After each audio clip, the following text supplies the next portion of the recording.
বিদায় আমার প্রিয় বিদ্যালয়। নাইকুড়ি ধরণীধর বালিকা বিদ্যালয়। কেটেছে আমার জীবনের 6টি বছর বর্ণময়, পঞ্চম হইতে দশম শ্রেণী পর্যন্ত। প্রিয় ম্যাডামেরা হতে দেয়নি আমাকে দিকভ্রান্ত। পড়াশোনা, খেলাধুলা ও সাংস্কৃতিক অনুষ্ঠান, এই বিদ্যালয়ই হলো যার পীঠস্থান।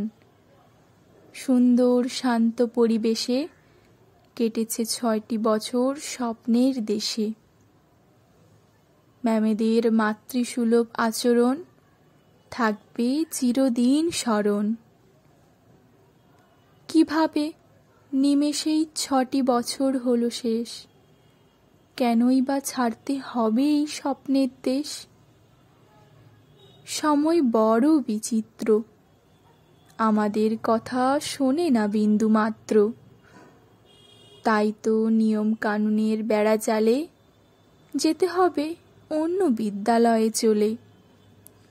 অর্জন করতে আগামীর শিক্ষা, পাথেয় হবে এই স্কুলের দীক্ষা।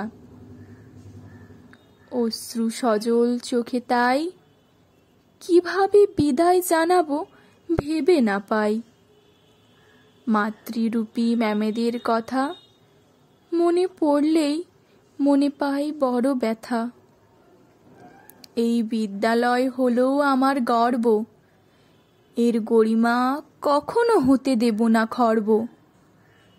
আগামীতে হয়ে যাব আমি প্রাক্তনী, আর খেতে পাবো না ম্যামেদের বকুনি। এই স্কুল জীবন আমার জীবনের একটি অধ্যায়, কেবল ইহা স্মৃতিতেই রয়ে যায়। সময় পেলে আসবো এই স্কুলে, যাব না কো এই স্কুলের কথা ভুলে। তাই মেয়েদের কাছে করি প্রার্থনা, ছেড়ে দিলেও আসতে করবে না মানা। নমস্কার। প্রত্যুষ যাদব, দশম শ্রেণী।